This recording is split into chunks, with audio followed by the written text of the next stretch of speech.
Hey everybody, it's Emily. I'm here today to share with you guys something a bit more personal than I usually make videos about or share with you. And honestly, it's something that I've never really shared before.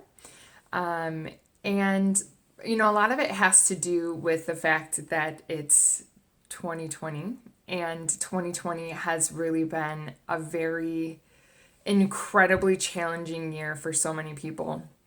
And I'm no exception. It's just been one of those years. And one thing has been to share part of my story with all of you. And, 2020 has really allowed me the space for introspection and to kind of confront some things that I've really been struggling with over the years. And it's time. It's time to talk about things, and it's time to get it out there and to get it off my chest, so to speak. So, and a fun bonus, 2020 hasn't been all bad. But, in addition to all the struggles and all the challenges this year, I've started my own business, and, through it all, I was fortunate enough to actually realize and come to and discover my life's purpose, which I feel incredibly grateful for because I know that there's so many people that go through life and just never feel like they can quite put their finger on it. And, that's kind of where I've been the last 15 years of my adult life, to age myself a little bit there. But, not understanding why I've had to go through the things that I've gone through, or what the purpose was of any of it, or what am I supposed to be doing. So, the other thing is that I've found a way to really link a lot of the other things that I know that I'm really passionate about to my purpose. So we're going to get to that in a little bit, but I hope you guys can stay with me to the end of this video because I'm going to start by telling you guys a little bit about my story, and then I'll tell you what my purpose is that I found. And also I'm going to share with you why I'm sharing this with you in October. Again, the time of filming is October. This video will be out there in the universe forever. So I don't know when you're going to be viewing this, if you're out in the future, but there's a reason for doing this in the month of October. So we'll get to that. But I'm going to start by telling you guys that, my adult life has been defined by incredible loss and life-altering, course-changing grief. The kind of pain that the way that I put it usually is that you wouldn't even wish it on your enemy. Like that kind of deep pain that hopefully very few people ever really experience. And, you don't want anybody to ever have to deal with such things. So, the last 15 years of my life has been just totally ruled by the grief and pain have just ruled my life. It's been in the driver's seat. And, part of my challenge this year has been to find a way to recognize it and to take away its crippling power in my life, and then to find a way to make something really beautiful out of it.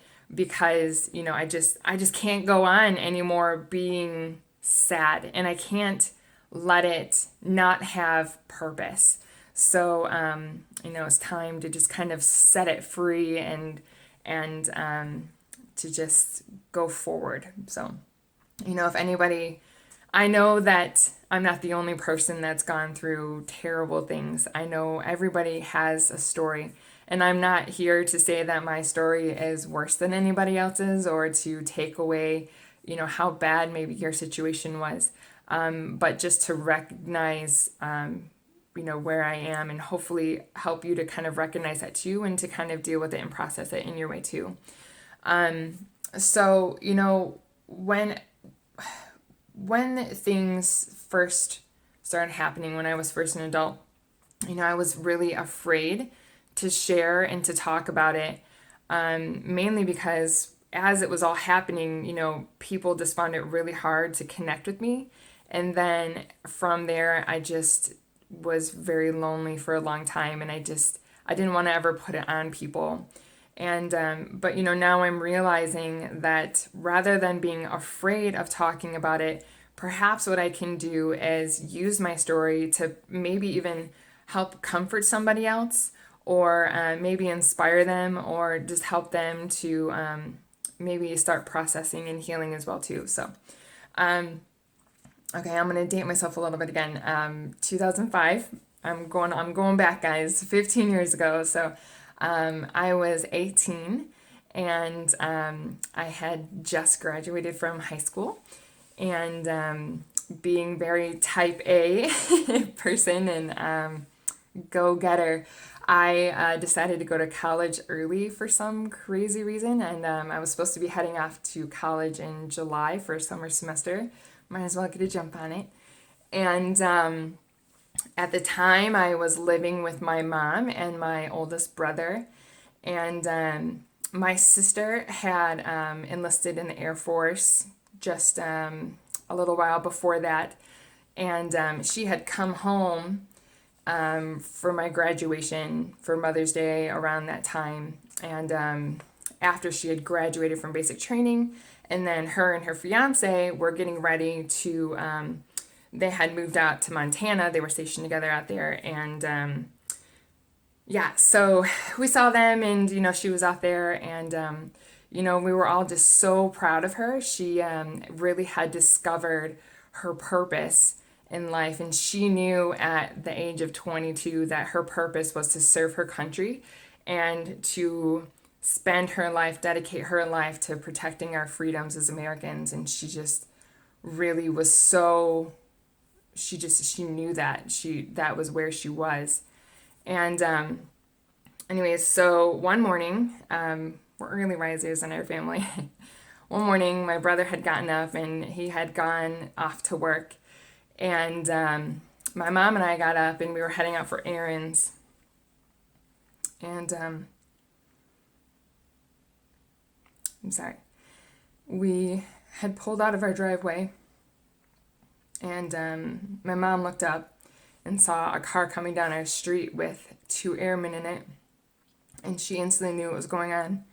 So we turned around and pulled back in the driveway, and long story short, they were coming to tell us that my sister had died, and they really didn't have any other information to share with us at that point, just to express their condolences and just to let us know. So it was one of those things, one of those moments in life where you can never prepare for it, and it just, you can't even imagine what it's like. And just totally knocks the wind out of you, and everything just was a blur and just felt so hollow and empty, and just overwhelmed. It doesn't even begin to express really what that moment was like, what that day was like. And so as an 18-year-old, watching my mom in her grief losing her daughter, and I had to call my brother and tell him, and my stepmom and several other people in our family, what had happened. And thankfully, I'm sorry, as our family's really amazing, and people started to gather and come be with us and surround us with their love and kindness. And, we were all just waiting to hear anything. What happened? We couldn't rationalize it. It just didn't make any sense. Nothing made any sense. And so it turns out that she had gotten in a fight with her fiance, and she had actually broken off their engagement, and she was pretty feisty. So a little backstory about Jill. Jill was the most kind and caring and compassionate person. Anybody that knew her would say the same thing. She was the person who was rescuing pitiful stray animals, or she would find that kid in the cafeteria who didn't have any friends or didn't have somebody to sit with, and she would befriend them because that was her. That was what she did, and that was just her soul. She was just so caring, and that's what happened that day. She got mad, and she knew that she didn't want to be with him anymore, and she broke off the engagement and left. But then she was concerned that he would get in trouble and for being left. She kind of left him without a car and things like that.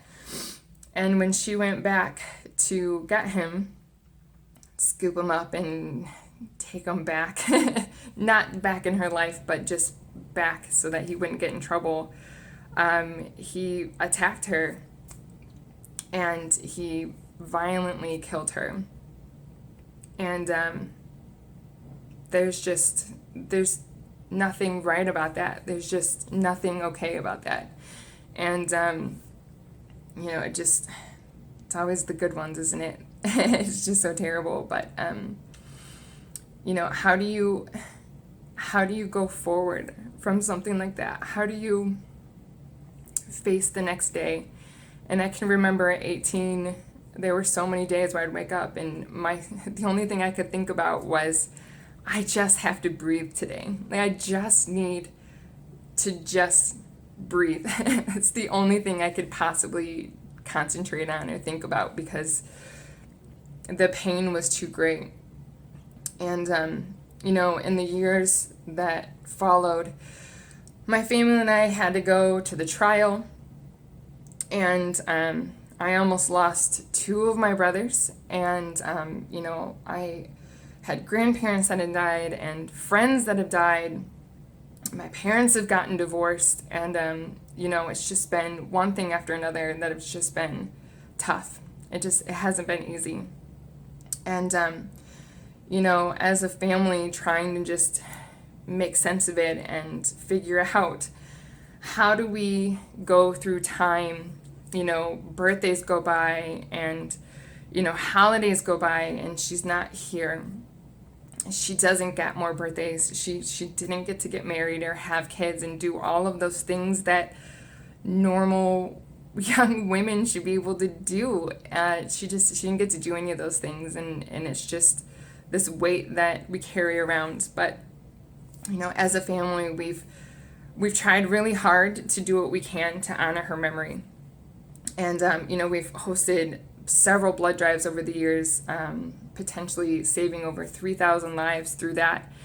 And we've taken collections for women's shelters and just done what we can to raise awareness about domestic violence, and just trying to keep it from happening to anybody else, because no one should ever have to get that phone call or that visit. No mom should ever have to hear that same story. Nobody should ever, mother, father, sister, friend, it's just, there's nothing, that pain is just so indescribable, and it's just, nobody should have to deal with it. So, anyways, I'm gonna try to bring this back. So that's part of my story. Let me try to tell you guys a little bit then about my purpose. So, right before Jill left for the Air Force, she had the most beautiful handwriting. And I'm sure actually there's probably a few of you who have gotten cards from her over the years. And she wrote me this card, and on the front of it, she wrote a quote for me. And it says, "Be the change that you want to see in the world." And on the inside, she just wrote me a little note and signed her names. And anyways, it's something that has been on my mind, and I just felt like I haven't had the strength or had it in me to do anything of leadership, anything to go out and be change. How do I when the grief is so overwhelming and the sadness is so overwhelming? How do I do something positive? And that's where I am now. I'm choosing to get out of this vicious cycle of fear and sadness and grief. And I'm choosing to not be ruled by that, but to be ruled by strength and determination and intentionality. And again, kind of bringing it back to 2020, and the introspection and things that I've kind of have been challenged with this year, I've realized a couple things. So the first thing that came to me is, there's really a catalyst to this whole thing. And that it is, I've faced so much loss in my life, and it's made me realize how incredibly valuable time is. Because once it's gone, it's gone. You can't make time. You can't make it come back. And you don't get those moments back with your loved ones. And, it's our most precious resource, time. And I just absolutely refuse to let one more moment go by where I'm just existing in the space of grief and sadness and just letting precious time just slip away. I can't do it anymore. And I know that I'm made for more. And I know that I have a greater purpose in this world than just existing. I can't do it anymore. I need to do and be more and to be the change. I know that I'm called to bigger things. So I realize that what I'm going to do, what I need to do, is to take and to use all of this pain that I've gone through in my life, all the grief and all the sadness. And now what I'm doing is taking it and turning it into the fuel that is going to just drive me forward and to light that fire in me to really get after my purpose and, not let it drag me down, not let grief drag me down and hold me back anymore, but use it to just drive me forward and onward. Grief is such a funny thing, and we can, it really can break us down, but also, it can also be used to help others. We can comfort other people with our stories, and we can help inspire and encourage others too. So that's really where I am. And so I started asking myself a question. This question, very specific. How can I help people? What can I do to help people? How can I use my story? How can I use my life and use my sister's life, use her memory? How do I honor her memory to spread love and kindness and respect and joy? How do I do that? So this is what came to me. This is my purpose, guys. I know that my purpose is to use my story and to honor her memory and my resources and my time to help as many people as I possibly can to make the most of the time that they have with the people that they love. It's just that simple. That's all that there is to it. I want to help you guys, anybody who sees this, as many people as I can reach, to just gain that time, to gain the importance of the value of time. And, tomorrow isn't promised to anyone. It's not guaranteed to anybody. On June 25th, we figured, Jill's in Montana, and, one day we'll see her and it's all going to be great and we'll do Christmas and da-da-da-da-da. And then June 26th came and everything changed. I don't get more memories with her, and it makes me so sad. But also the beautiful thing that has come from it is that I know that I can be more intentional with my time and spending time with the people that I do have in my life still. So I just want to help, and I want to serve as many people as I possibly can. And, I have no agenda. There's no personal gain to any of this. I just want to help people. And, whether I can be inspiring people on my social media accounts, or capturing pictures of you with your loved ones, through photography, or helping you plan a vacation so that you can make the most of that time and create those moments of really good quality time and create memories with your family. I'm here for you. I'm here to live out my purpose and to serve you in that way. So then the last thing I have for you guys is why October. So October is actually Domestic Violence Awareness Month. And so I'm announcing to you and the whole world the other part of my purpose, which is this. So a part of starting my business is to help and serve you, but I'm also going to pledge a portion of my income as long as I'm running my business to domestic violence awareness. So I refuse to quit until I meet my goal, and it's a big goal, guys. So the number is another one of those things where it's just like absolute clarity. The number just popped into my head one day. After my sister died, my brother and I were beneficiaries for her life insurance. And so my goal, my mission in life is to donate over the course of my business, over the course of my life, the same amount of money that she left me. So she left me a pretty healthy amount of money, and my goal is to now raise that much money and donate it back to help other people. And so every time that somebody chooses to work with me as their travel advisor, not only do I get to help you and help you embrace that time with your loved ones, but then also the vendors will pay me commissions. When they pay me commissions, I will take that and then make a donation to domestic violence, so domestic violence awareness. So I don't have to work, but I choose to. I don't have to put myself out there. It's really challenging for me to do that, but I'm choosing to now. And I'm choosing service. I'm choosing inspiration and love and joy and respect and kindness. I'm choosing all of those things. And I'm choosing to take all that bad and negative stuff that's happened in my life and then find a way to turn it into something positive and something so beautiful.